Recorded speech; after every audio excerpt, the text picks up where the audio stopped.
Hi, and welcome back to the Biomechanics of the Musculoskeletal System course. I'm Dan Bassett, and in this unit, we're going to be continuing our discussion on gait parameters.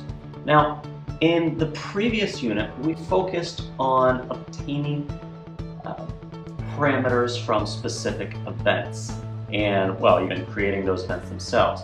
So, for example, we had the hip joint angle, and we defined the various events being H1, H3, H4, and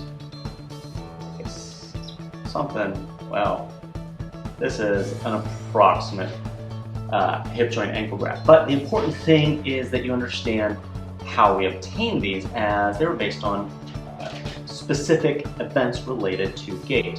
So, for example, H1 was the hip joint angle at heel strike. H4 was the hip joint angle at toe off.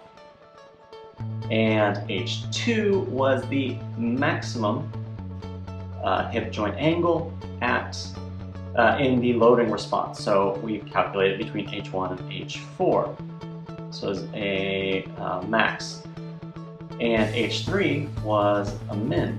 Similarly, H5 was also a maximum.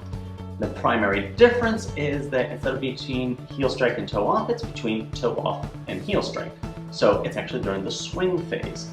And all of this is coming from data management and gait analysis for clinical applications. This is a paper by Maria Grazia Benedetti, and you see one of the co-authors is Alberto Leardini. All the work was done at the Istituto Ortopedico Rizzoli. Great resource, not necessarily what you need to use in your lab, but we're using this as an example paper in order to obtain gait parameters. So what we've done is just focused on the hip, as the list of parameters is extensive. See, all of these are in here. So all we did was focus on these first 5 hip parameters. And they were fine to obtain. However, one of the parameters that we want to focus on today is H6, which involves us performing calculations. We really only created the events and obtained the signal from those events, whereas working with calculations is a little bit more involved, and that's our focus in this unit. But it's not just going to be these the calculations related to hip joint angle, so maximum minus minimum. That's not going to be terribly difficult.